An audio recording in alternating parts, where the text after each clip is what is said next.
Fala, queridos arretados, sejam bem-vindos ao primeiro episódio da nossa segunda temporada do Medicina Arretada, o seu podcast favorito, que agora, conjuntamente com o MedClub, nós somos o Clube Arretado. Um podcast com um bocado de sotaque, um pouquinho de humor e muita ciência. Estamos aqui, eu, Andrea. Eu, Gabriela Arcoverde. E eu, Marcelo Veloso. Para falarmos de um tema que costuma nos deixar de cabeça quente nas emergências, arboviroses. Nessa temporada, chegamos com várias novidades. Além de nos ouvir, vocês podem nos ver. Por conta disso, vamos nos apresentar. Meu nome é Gabriela, sou médica residente de clínica médica do 2º ano lá do Hospital Alfa. Eu sou Marcelo, eu sou atualmente o supervisor, do programa de residência do Hospital Alfa, sou clínico e estamos aqui junto com vocês. Eu sou Andrea Simone, sou médica gastroenterologista e também preceptora da residência de clínica médica do Hospital Alfa. Bom, vamos dividir o podcast em 7 partes. Podem prestar atenção. Primeiro a gente vai começar com um caso clínico, depois vai definir a arbovirose, fazer seus diagnósticos diferenciais. Depois a gente vai falar um pouquinho sobre a avaliação, a 4ª parte do manejo do paciente, a 5ª sobre prevenção, a 6ª um pouquinho sobre as novidades científicas e, por fim, na 7ª parte a gente vai falar um pouquinho sobre quais são as mensagens mais importantes para você levar para casa. Isso aí, como todo mundo já sabe, o tema de hoje é arbovirose. Então, acho que a gente poderia começar por nosso caso clínico. Vamos lá. Bom, é uma paciente feminina de 30 anos que foi atendida na emergência com febre, dor abdominal intensa e vários episódios de vômitos. Refere que há 5 dias apresenta febre, cefaleia frontal de forte intensidade e mialgia difusa. Ao exame, a paciente está desidratada, 2 cruzes em 4, com temperatura axilar de 37,4, pressão arterial de 110/70, frequência cardíaca de 96 e dor à palpação no quadrante superior direito do abdômen. E aí, eu já vou falar de alguns exames. Ela traz uma hemoglobina de 14,8, um hematócrito de 50, um leuco com 3.900 e 71.000 plaquetas. Bora lá. A gente vai voltar para esse caso clínico, então a gente vai rememorar ele depois, mas primeiro vamos começar a discussão definindo o que é arbovirose. Sim. Bora lá? Então, arbovirose nada mais é que um conjunto de doenças que vão ser causadas pelos arbovírus, Aqui no Brasil, a gente está muito acostumado ali com a dengue, a chikungunya, a zika, mas a gente tem que lembrar, E a febre amarela, lá no norte a gente tem a febre amarela, mas existem outros vírus que a gente não tem tanto aqui no Brasil, como o vírus oeste do Nilo e o maraio, que também são causados são da família arbovírus. Bom, já sabemos que a arbovirose é algo bem frequente, na nossa prática clínica, mas a gente precisa um pouquinho dos dados epidemiológicos para a gente ter uma noção da grandeza dessa doença. Perfeito. Então, 90% dos casos de arboviroses aqui no Brasil são dengue. Uhum. Então, dados da Organização Pan-Americana de Saúde mostram isso, que 90% dos casos são dengue, seguido por chikungunya e, por fim, zika, que é a menos frequente. Isso, a gente só tem que lembrar aí que justamente por isso, do fato da dengue ser tão prevalente, a gente vai conduzir, quando a gente for falar mais na frente, todo caso como dengue. A princípio, a arbovirose Até que se prove dengue. o contrário, é dengue. Além de ser a mais prevalente, uma das que tem a evolução mais grave. Isso, pode ter um potencial de até levar o paciente a óbito. Inclusive, vocês sabiam que no primeiro semestre de 2023, o Brasil já teve mais de 1,5 milhão de casos de dengue?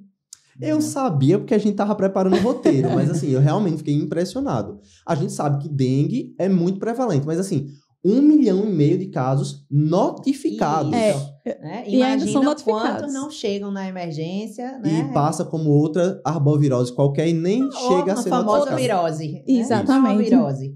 Bom, e a gente precisa saber também que existem alguns meses, como são doenças sazonais, existem alguns meses que vão aparecer mais. Então, de março a junho são os meses que elas dão aquele pico que você mais vai encontrar as arboviroses na emergência.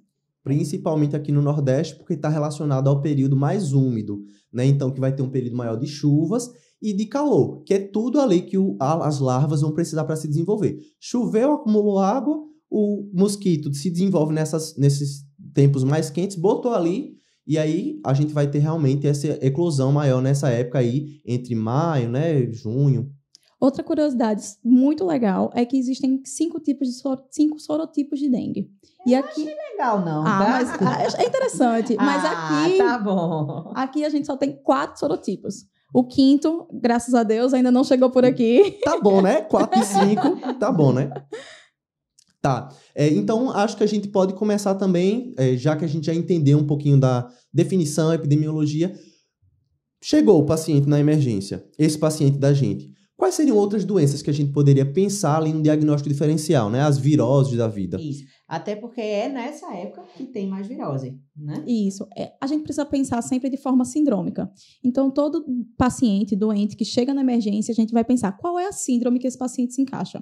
Para dengue, na maioria das vezes, ele vai se encaixar, nas arboviroses de forma geral, ele vai se encaixar como uma síndrome febril aguda. Então, quais outras doenças vão dar uma síndrome febril aguda? Então, a rubéola pode dar, um sarampo, toxoplasmose, mononucleose. Todas essas doenças são viroses que se relacionam com uma síndrome ictérica, uma síndrome febril aguda. Isso. Hepatites. Também. Covid, a gente acabou de sair da pandemia é. de Covid e, inclusive, esse relatório da OPAS é bem legal porque ele mostra que em 2020, 2021, a gente teve uma queda do número de notificações de dengue. Obviamente que o número de dengue não reduziu nesse período, mas eles se confundiram com casos de Covid e provavelmente acabaram sendo notificados como Covid-19, né? Isso. Além de pensar no diagnóstico diferenciais com outras viroses, com outras doenças, inclusive doenças não infecciosas que podem causar também, a gente tem que pensar entre as arboviroses. Como é que a gente vai fazer esse diagnóstico diferencial? Pois é, na prática, é bem difícil de a gente fazer isso, né? Todo mundo aí já deve ter dado um plantão e pegado, ou até mesmo tido, né? Você vai ter um quadro bem específico. Geralmente os sintomas vão ser ali mialgia, né? Artralgia, cefaleia. E aí, as arboviroses em si, elas vão compartilhar desses sintomas. Agora, quando a gente está falando de dengue, o que é mais proeminente da dengue, né? A dengue vem do dengo ali, né? Então, é aquele paciente que vai ficar mais prostrado, com mialgia, e a cefaleia retroorbitária é um marco bem importante da doença, além geralmente de febre alta. Já quando a gente está falando de chikungunya, a gente pensa em junta. Então o paciente vai ter muita artralgia e febre, geralmente é o que vai se destacar ali dentro das outras. E zika, que a gente viu aí, que acaba sendo a menos prevalente, geralmente é bem insidiosa, né? Vai dar aquele sintoma ali gripal leve. O paciente, muitas das vezes, não vai passar ali na emergência, mas como a gente já viu aí, né, nos anos que precedem esse episódio, a gente sabe que tem uma importância epidemiológica muito importante por conta das gestantes. Isso. Eu acho que a grande atenção que a gente deve ter à zika, né, é quando a paciente está gestante. Aí a gente precisa ficar atento. E aí o problema é que muitas das vezes você nem suspeita que tem zika, né? Às vezes você fica lá só com uma dor de cabeçazinha, e é zika. E aí vai ser muito importante as medidas preventivas que a gente também vai comentar nesse episódio. E aí chegou o paciente, né, lá na nossa emergência, os sinais e sintomas vão ser esses que Marcelo falou, mas tem mais alguma coisa que a gente precisa perguntar, Gabi? Pronto, o paciente chegou. E aí tá na sua frente, tá dizendo que tá com moleza no corpo, tá tendo febre, tá tendo artralgia. E aí, como é que a gente vai... O que é que a gente precisa mais perguntar para ele? Além dos sinais e dos sintomas, a gente precisa estar atento aos sinais de alarme, que a gente vai falar lá na frente, os sinais de choque. Tem que estar sempre perguntando ao paciente quais são as comorbidades, medicações e uso, fazer uma anamnese direcionada para a emergência. Que também não adianta, nesse momento da emergência, perguntar se o paciente nasceu de parto termo a termo, se teve atraso no desenvolvimento, essas coisas na emergência não cabem, né? Você tá em junho, lotada ali, a UPA de Olinda, lotada de amarelo e verde, sem pacientes na tela, e você não vai realmente assim, ter esse tempo para ficar ali coletando uma anamnese super completa. Eu gosto muito de falar isso para os nossos internos, vocês que estão aí ouvindo a gente. Não existe exame físico e anamnese 100% completa. Principalmente ali na emergência. Por que é importante a gente dar esse diagnóstico sindrômico? Né? Para a gente manejar de forma rápida e tirar o paciente do risco de vida. Eu vou precisar internar esse paciente, aí depois a gente vai coletar uma anamnese mais tranquila na nossa enfermaria. Muda um pouquinho. Mas então, procurar os sinais que a gente falou, os sintomas que a gente já conversou, procurar se o paciente tem comorbidades ou se tem alguma situação que coloque ele em risco social. Se é um paciente que está em situação de rua, é um paciente com etilismo importante, um idoso sem um apoio familiar, um adulto sem apoio familiar. Então, assim, isso é importante para a gente identificar e classificar o paciente nos grupos, que a gente vai ver lá na frente. Às vezes a gente que trabalha aqui muito na capital é alguém que vem do interior muito de longe, que não tem uma assistência médica adequada, você também vai levar isso em consideração na tomada de decisão. Bem, então a gente já falou da anamnese, né? A gente falou aí o que é que a gente vai precisar se atentar. Vamos falar um pouquinho de exame físico, né? O óbvio precisa ser dito. Gente, exame físico é para ser feito nos pacientes. Não é incomum que a gente pegue o colega ali, viu que é um quadro, se encaixa como um quadro suspeito de arbovirose, manda o paciente para casa, não faz nenhuma ausculta no paciente. Óbvio, não existe exame físico completo, mas o que é que a gente vai buscar no exame físico? Também são coisas que vão falar a favor de sinais de gravidade, né, desse paciente. Né? Então, eu vou procurar pela presença de petequias no meu paciente, vou procurar se existe algum sangramento de mucosa ativo, se o paciente tem dor, a palpação abdominal no exame físico, sinal de desidratação, derrame cavitários, porque isso vai ser, juntamente com a anamnese, o que vai fazer a gente fazer a tomada de decisão para saber se a gente vai classificar e tratar esse paciente. Como é que a gente vai fazer isso? E aí, depois que a gente faz a avaliação e faz o exame físico, a gente vai saber quais os pacientes que vão precisar de exames complementares. E quais seriam os exames complementares que a gente usaria? Bom, o hemograma, sempre, né? E aí no hemograma a gente já vai ver o hematócrito, que se está hemoconcentrado é um sinal de gravidade. Isso. Vai ver plaquetas, que também é um sinal importante, principalmente na dengue. E vai ver se tem leucopenia, né? Não é sempre, mas a gente pode ter uma leucopenia. Além disso, os outros exames eles também vão servir para a gente já começar esse diagnóstico diferencial. Então, transaminases é importante, função renal e iono é importante, coagulograma é importante, ultrassom de abdômen e raio-x, eles podem ser solicitados naqueles pacientes que vão precisar de internamento. Não vão fazer parte da primeira, rotina, isso, né? Não vão fazer parte da rotina. Outra coisa importante, provas de atividade inflamatória, não esquecer. E aí, aquela pergunta de sempre. E as sorologias? Que o clínico adora. A gente adora a sorologia, né? Então, a sorologia, né?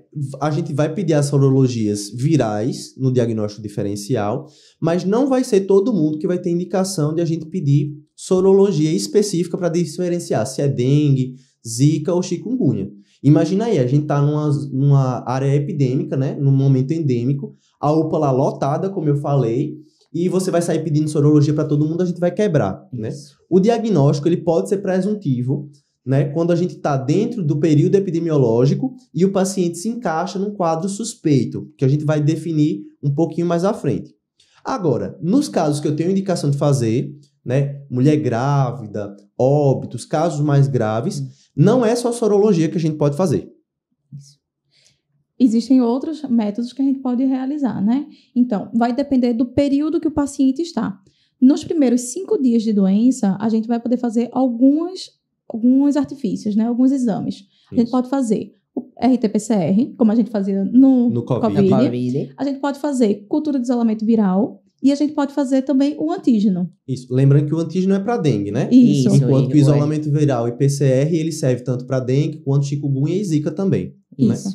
Se o paciente já passou de 7 dias de doença, aí a gente pode fazer a famosa sorologia. Isso. Lembrando que vai ser o IgM, que vai ser o marcador de fase aguda. Isso. Né? E assim, uma coisa que é interessante, o IgM, ele pode persistir positivo por até 6 meses.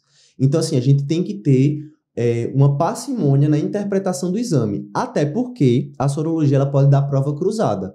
Então, você pode estar tendo uma zika e positivar o IgM para dengue e não ser dengue. Fora que, assim, a gente não precisa esperar a sorologia para definir diagnóstico, nem mesmo para definir etiologia, como você falou. A gente vai no diagnóstico presuntivo, né? O tratamento é de suporte, basicamente, né? Então, tanto que em épocas epidêmicas, além desses casos mais graves que o Marcelo falou, a recomendação do Ministério da Saúde é você fazer por amostragem. Isso. A cada 10 pacientes, você coleta uma sorologia só para ver como é que está a situação epidemiológica. E que, na verdade, nem é a gente que faz isso, né? A vigilância sanitária que vai escolher ali casos índices para poder testar. A partir do momento que você notifica. Por isso que a notificação é tão importante e não deve deixar de ser feita. Então, assim, você tem que fazer. Não é só dengue, né? Suspeito de dengue, você tem que notificar. E como isso a gente falou, é obrigatória. Todo caso de arbovirose, até que se prove o contrário, é dengue.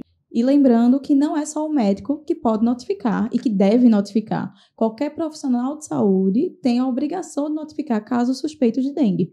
Então, E não tem problema mandar notificação duplicada, né? porque isso a vigilância sanitária vai averiguar, tá certo? Então, contribuem para a nossa vigilância, né? E notifiquem os casos suspeitos de dengue, tá bom? Lembrando que, por óbito, a notificação ela se torna imediata e depois, né, não sendo casos mais graves, casos de óbitos, eles podem ser feitos de forma semanal. Isso. Né? Lembrando que isso sempre cai na prova de residência. Sempre cai. Né? Ainda na notificação, quando é que vai ser um caso suspeito? Então, quando é que eu vou precisar notificar? Você vai precisar, se o paciente tiver febre e mais 2 ou mais sintomas, 2 ou mais características. Isso. Dentre essas características, né, a gente tem náusea ou vômito, o paciente que vai se apresentar com exantema, mialgia, artralgia, cefaleia, principalmente retroorbitária, petequia, prova do láux positivo ou leucopenia. Então, febre de início de 2 a 7 dias, mas pelo menos 2 dessas características que a gente falou, é caso suspeito de dengue, deve ser notificado e tratado como dengue. Agora, peraí, para e pensa. Quantos pacientes na emergência você não já pegou que se encaixam nesse quadro suspeito de dengue? Quantos você notificou? Eita. Gabi pegou pesado agora. Soltei a bomba e corri. Agora tem um detalhe, tá? A gente tá falando isso, obviamente, no período endêmico, né? Porque, assim, se você tem uma causa aparente para aquilo ali, sei lá, chegou uma senhora para você com uma celulite na perna, né? E aí, no leucograma, ele tinha uma leucopenia, tinha febre e tava tendo mialgia e artralgia como reação inflamatória. Óbvio que você não vai precisar notificar como suspeita de dengue. Você tem um foco ali aparente. Isso. Na ausência do foco aparente, principalmente nesses períodos epidemiológicos, aí é onde se aplica o que a gente está falando. Bom senso sempre. Por favor. Tá, aí a gente já conversou aqui que, na dúvida, dengue, Certo. tá? Então, a gente vai falar um pouquinho sobre o manejo da dengue. Isso. Que a primeira coisa que a gente tem que fazer é classificar. E aí, a gente vai classificar em 4 grupos. A, B, C, D. Só que eu vou falar um pouquinho diferente. Ao invés de falar do A, B, C, D, eu vou começar ao contrário. Eu vou começar do D. Por quê? D, sinais de choque. Teve sinais de choque, grupo D, manejo em UTI. Mais grave, mortalidade bem aumentada. Isso. Né? Grupo C, presença de sinais de alarme. O paciente não está chocado, mas tem sinais de alarme. E o que seriam os sinais de alarme? Vamos falar já já. Tenha calma. Eu sou ansioso, minha gente. Me deixa. Só que, veja só, grupo C, sinais de alarme. Grupo D, sinais de instabilidade hemodinâmica. Não precisa ter sangramento. Sim. Se tem sinais de alarme, se tem sinais de instabilidade hemodinâmica, com ou sem sangramento, já vai para C, já vai para D. Bom, vou continuar seguindo nessa linha. Vamos para o grupo B, então. O grupo B não vai ter sinais de choque, senão seria grupo D. Não vai ter sinais de alarme, porque senão seria grupo C. Então, o que é que ele vai ter? São pacientes que vão ter ou risco social, então pacientes de situação de rua, idosos que precisam de mais apoio, ou pacientes com comorbidades descompensadas, então hipertensão descompensada, diabetes descompensada, um DPOC de difícil controle, tudo isso também vai entrar. E os pacientes que vão ter algum sangramento espontâneo de pele ou induzido, que seria exatamente a prova do laço, que a gente estava falando mais cedo. Perfeito. A diferença é só que se for de mucosa, né, é grupo C. Isso. Se for de pele, é grupo B. Porque entra como sinal de alarme. Exatamente. Bom, e para finalizar, o grupo A. O grupo mais tranquilo de todos, que muitas vezes nem para emergência vai. Isso. Então, é um paciente que não vai ter nenhum dessas características. Não vai ter sinais de choque, não vai ter sinais de alarme, não vai ter sangramento nem induzido, nem espontâneo, não vai ser grupo social de risco, nem vai ter comorbidades. É Isso. o melhor A suspeita paciente. de dengue e pronto. É aquele Um caso jovem- suspeito de dengue, É pronto. aquele jovem ali de 18 anos que tá de boa, começa a fazer um sintoma gripal, vai ali pra UPA e a gente suspeita de dengue, mas vai mandar ele Isso. pra casa. Isso, né? com orientações, Claro. né? Mas vai para casa, certo? Bom, e agora então vamos falar um pouquinho, a gente falou muito da prova do laço. Sim. Vamos explicar para o pessoal como é que faz a prova do laço, o que é a prova do laço. Então, a prova do laço, ela faz parte do exame físico de todo paciente que tenha uma suspeita de dengue, né? Porque ele vai ajudar aí a gente a definir, por exemplo, se é grupo B ou não. Lembrando que se o paciente já tem sangramento de mucosa, se o paciente já tem um sangramento espontâneo, ou se o paciente já tem por algum outro motivo indicação de grupo C ou D, você não precisa fazer a prova do laço. A prova do laço ela só vai ser útil para a gente diferenciar se o paciente é grupo A ou grupo B, certo? Então, como é que eu vou fazer essa prova do laço? Primeiro eu vou lá, botar o esfígmo no meu paciente, vou ver a pressão dele. Vou pegar a sistólica e a diastólica e fazer a média. Veja que eu não estou falando aqui de pressão arterial média, que é diferente. Eu vou pegar a sistólica e a diastólica, somar e dividir por 2. Vou insuflar novamente o manguito nesse valor, sei lá, deu 100. Vou insuflar o manguito até 100 e vou desenhar aqui, né, no antebraço do meu paciente, um quadradinho de 2,5 por 2,5 centímetros. E vou deixar 5 minutos o manguito insuflado nessa pressão que eu coloquei. E aí, a partir disso, eu vou contar a quantidade de petecas que vão aparecer dentro desse quadrado. A partir de 20, eu digo que a prova do laço ela é positiva no adulto e na criança a partir de 10 petecas. E por que a prova do laço ela é tão importante? Porque ela vai avaliar a permeabilidade capilar. Então, esse é o grande problema da dengue. Isso. É o que vai causar todos os problemas, é o que vai causar o sinal de alarme, vai causar a instabilidade hemodinâmica. Então, isso é uma forma de a gente prever os pacientes que já estão com esse problema na permeabilidade vascular e que vão dar problema lá na frente. É uma identificação precoce de um problema que vai acontecer, né? E aí, assim, tem outra coisa, né? Se o paciente já tem peteca espontaneamente, não faz sentido você fazer a prova do laço.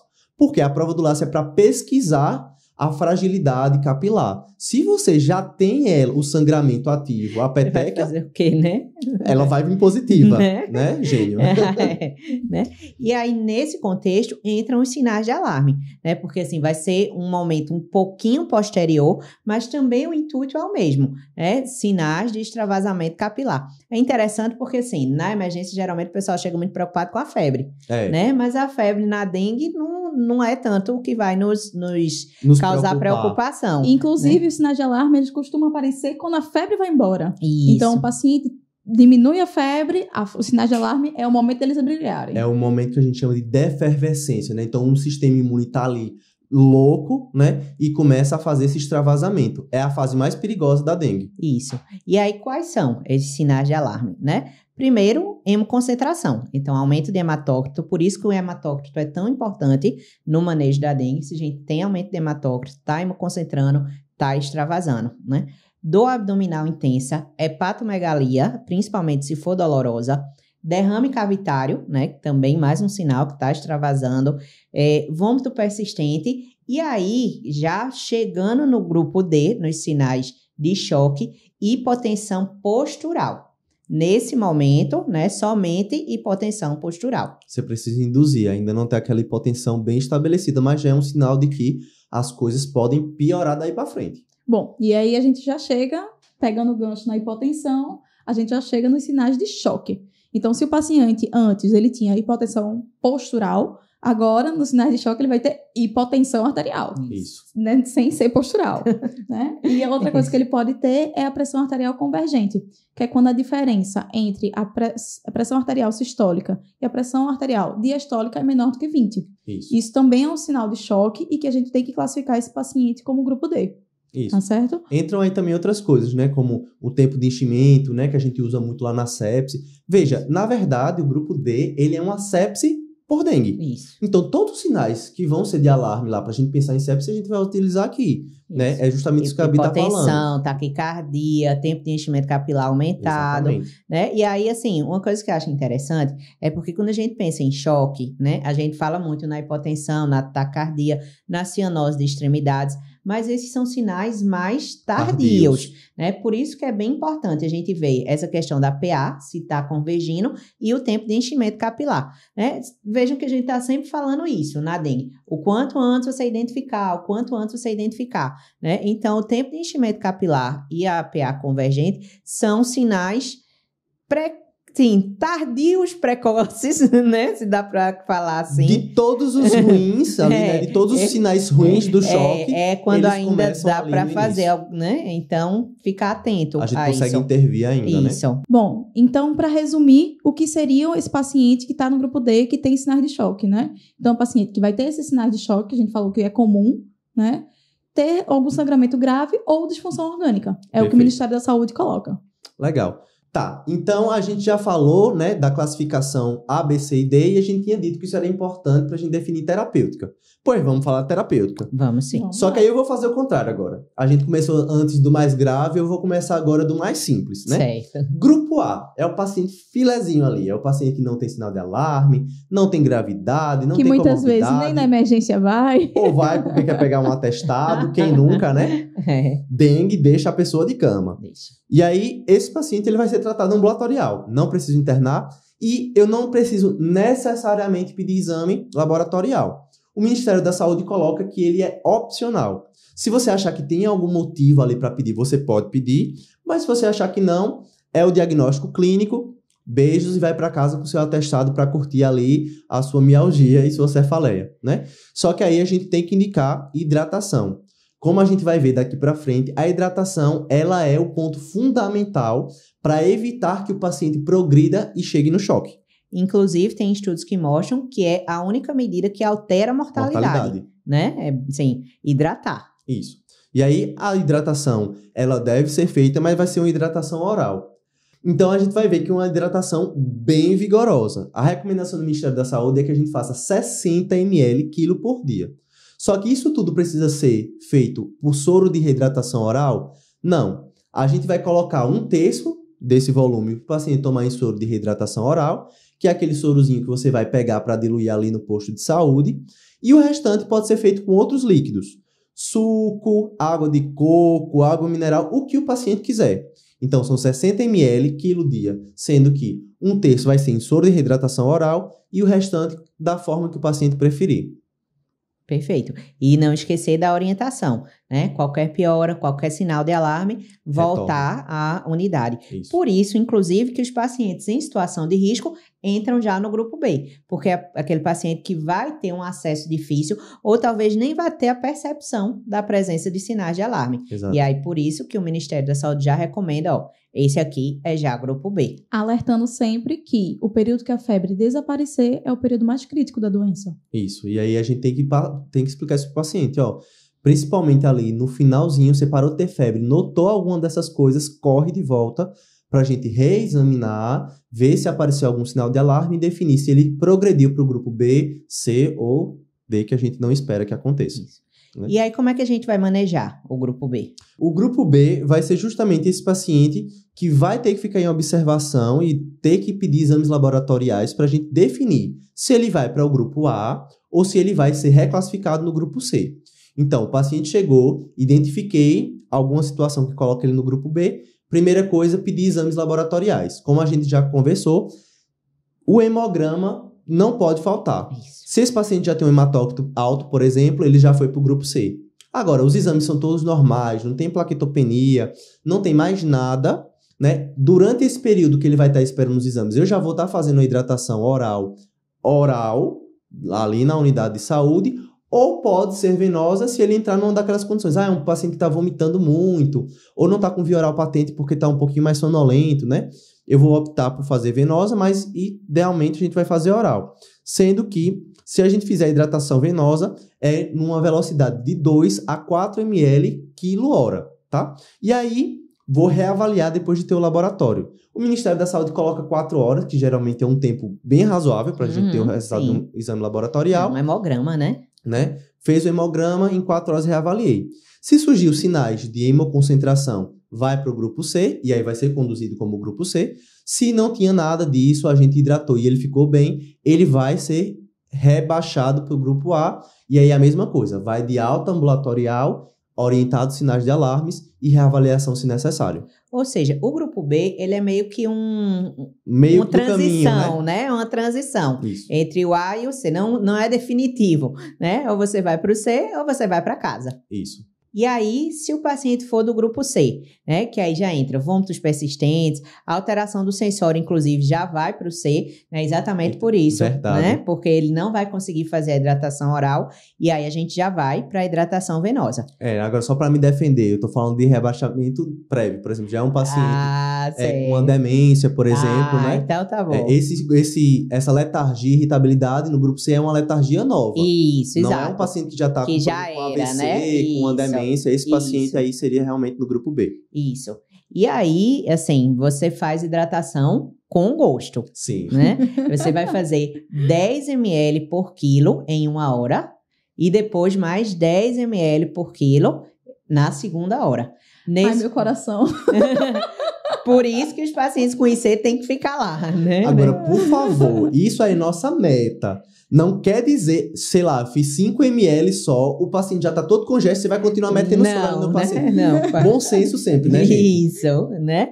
E assim, tanto os pacientes do grupo C como os pacientes do grupo D são pacientes que você não pode esquecer, não, né? O grupo C, você precisa reavaliar a cada hora, com 2 horas ter esse hematócrito, e aí você vai avaliar. Se ele melhorou, se ele não está hemoconcentrado, aí ele vai para o grupo B, né? Vai para a fase de manutenção, na verdade, porque a fase de manutenção ele continua internado e fazendo uma hidratação numa velocidade menor. É um B+.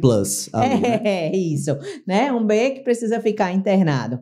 E aí você pode repetir esse tratamento, essa hidratação, por até 3 vezes, né? Então, pensa assim, calcular 50 quilos, só para ficar mais fácil a conta. Você vai fazer 500 ml na primeira hora, 500 ml na segunda hora, reavalia. Se não melhorou, 500 ml na terceira hora, 500 ml na quarta hora. E ainda pode repetir mais uma vez. São 2 litros de soro com um paciente minhãozinho de 50 quilos. Isso, né? É muita coisa mesmo. Isso, então por isso é um paciente que você precisa estar junto. E aí, se você fez essas 3 vezes, ele melhorou, fica, né, interna e fica na fase de manutenção. Se não melhorou, vai para o grupo D. Indicação de UTI e hidratação mais vigorosa ainda. E aí você falou, né, da expansão ali no primeiro momento e falou da fase de manutenção, né? Lembrando que na fase de manutenção você já fez esse soro todinho e você ainda vai deixar 25 ml por quilo em 6 horas, né? E se o paciente melhorou, você vai deixar depois 25 ml por quilo em 8 horas, né? Para completar 48 horas de internamento. É muito soro. É muito soro. Não tenha medo, tenha cuidado, Isso. né? Mas não tenha medo.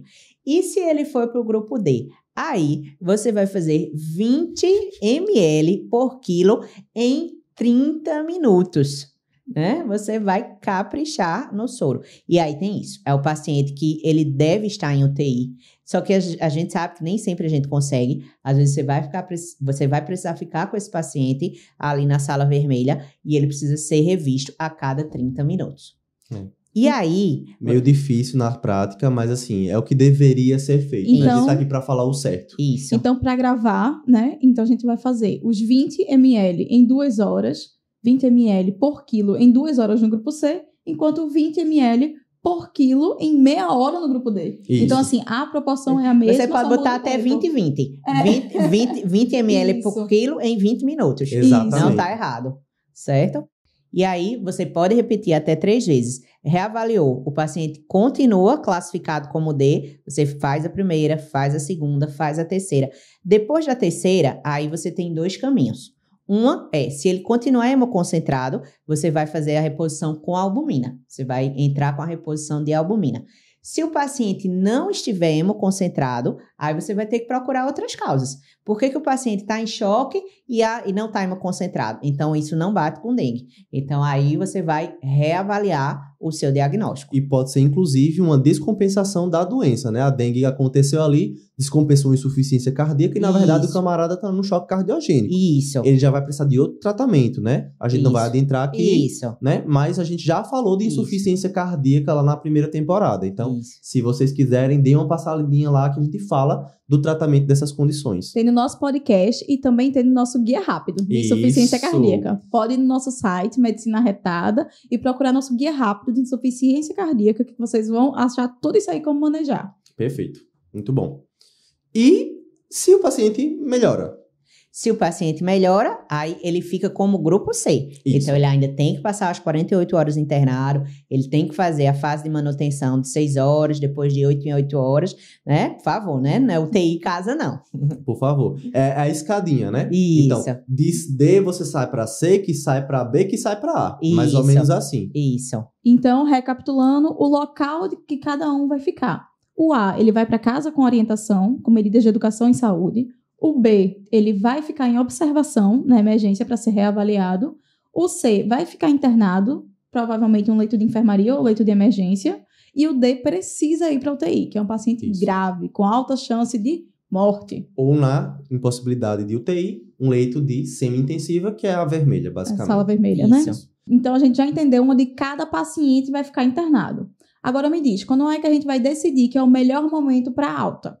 Bem, primeira coisa que a gente precisa fazer é estabilizar hemodinamicamente o paciente. Se o paciente está estável hemodinamicamente por 48 horas, isso é um bom sinal.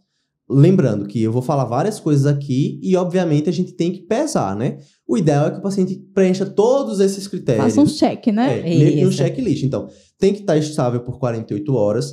O paciente não pode ter febre por 24 horas, porque aí eu garanto que ele passou daquela fase crítica e que ele não possa voltar até a tempestade inflamatória e entrar de novo num quadro de choque. O paciente tem que ter uma melhora visível do quadro clínico. O que é uma melhora visível do quadro clínico? É você olhar para a carinha dele e ele não está mais com aquele estado geral ruim. Ele está com um estado geral bom, a sua impressão, o seu feeling clínico é de que esse paciente está melhor, né? E o paciente já tem que ter normalizado o hematócrito por 24 horas e a plaqueta não necessariamente vai precisar estar normal, mas ela precisa vir em uma curva de ascensão. Então, eu preciso normalizar a plaqueta? Não, eu posso estar alto para o paciente com 40 mil de plaqueta. Se quando ele internou ele estava com 20, depois foi para 30, depois foi para 40, eu tenho certeza que ele vai continuar ascendendo ambulatorialmente e aí eu fico tranquilo. Paciente com bom estado geral, eu só lembro do paciente com duplo X, né? Que cruza os braços aqui em cima e cruza as perninhas também. Exato. Sinal de alta. Tá ótimo. Sinal de alta. Ou começa a fazer confusão na enfermaria. Esse também. Esse também. Se tá bom para fazer confusão, tá bom para receber alta. Pra casa, né? Agora vamos de polêmicas. Vou fazer uma pergunta que todo mundo quer saber e que vocês vão responder agora. Gabi gosta de uma polêmica. Gosta, né? lá vem ela com as polêmicas. É Mr. Polêmica. É o seguinte. Chegou um paciente com dengue e a gente sabe que os pacientes com dengue podem ter plaquetopenia. Se chega esse paciente que Marcelo falou, com 20 mil plaquetas, vale a pena fazer a transfusão de plaquetas para ele? O dedo coça. Coça, né? O dedo coça, a gente fica preocupado, mas tem estudos que mostram que não. A plaqueta sozinha, ela não indica transfusão.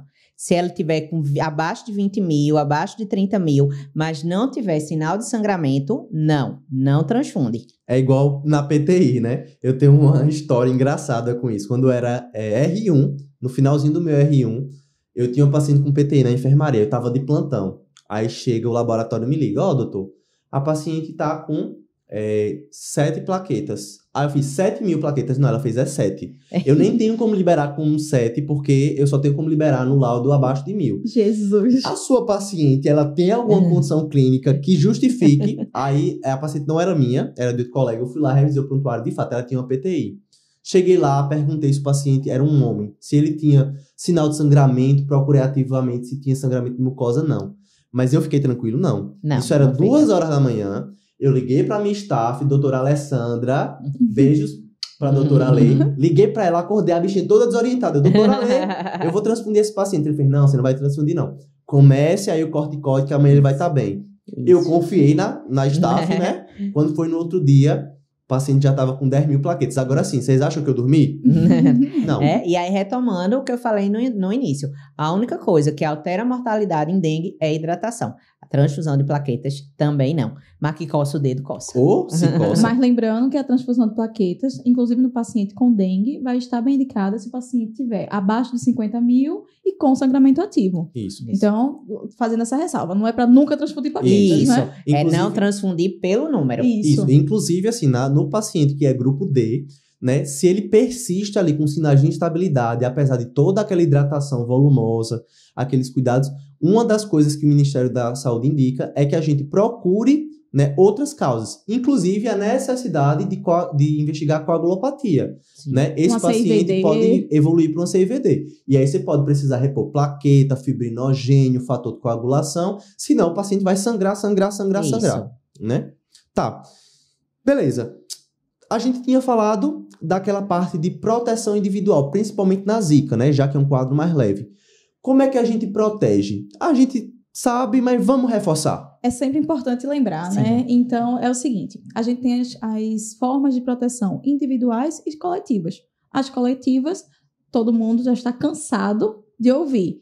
Inclusive, já existe uma vacina que já está bem consolidada, que é a Dengvaxia, que ela vai proteger os pacientes em torno de 70% de contrair a dengue, mas ela só está indicada para pacientes que já tiveram dengue antes e ela vai prevenir a dengue, a segunda infecção por dengue, que seria mais grave. É uma profilaxia secundária, né? Isso. E aí tá chegando uma nova, né? A Qdenga, ela já tem registro na Anvisa, mas ainda não tá no SUS, né? E aí quais as vantagens dela? Uma é que ela pega o sorotipo 1, 2, 3, 4. Ela tem uma eficácia melhor, ela 80% mais ou menos, e 90% de casos graves, ela protege. Que pedem E hospitalização, né? E além do mais, ela não precisa ser secundária. Ela pode ser usada em quem não teve ainda. Então, assim, a promessa é que vai ser uma boa vacina. A vacina do momento, né? Exato. E a vantagem dela também é que se você já se vacinou com a Dengvaxia, né? Você também pode fazer a Qdenga para aumentar a imunidade, né? Lembrando que elas são 2 doses e esses dados de eficácia geralmente é quando você já terminou a segunda dose. Isso. Só que aí o pessoal pede para que você tome uns 6 meses de diferença entre as duas, mas aí quem tiver dinheiro para pagar, hein, pode se embora tomar a sua vacina. Vale a pena. Vale, com certeza. Bom, depois de tanto falar, vamos agora retomar o caso. Vamos resolver a vida da nossa paciente. Isso, bora fechar. Eu vou pegar aqui e resumir o que é que a gente já discutiu, né? Então, a gente tem uma paciente, 30 anos, com um quadro suspeito de dengue, né? Ela se encaixa naqueles períodos e vinha tendo sinais de desidratação, né? 2 cruzes em 4, tinha uma PA de 110 por 70, uma frequência cardíaca de 96 e dor abdominal, a palpação. De exames, ela tinha um hematócrito de 50, um leuco de 3.900, então uma leucopenia, e uma plaquetopenia de 71.000. E aí, qual é o grupo que essa paciente se encaixa? O que é que vocês aí em casa acham? E aí, vamos dar a resposta? Bora! Bom, se a paciente ela tem dor abdominal, palpação, ela tem um sinal de alarme.